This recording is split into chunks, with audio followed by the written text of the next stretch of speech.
ஆகிடுமா? கோடி கோடியாய் கொடுத்தாலும் நீ தந்த அன்பு கிடைத்திடுமா? ரத்தத்தை நான் தந்தாலுமே உன் தியாகத்துக்கு ஈடாகுமா?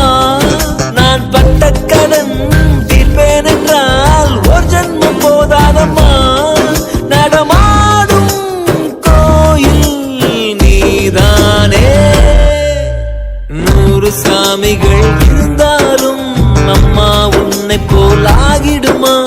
கோடி கோடியாய் கொடுத்தாலும் நீ தந்த அன்பு கிடைத்திடும்.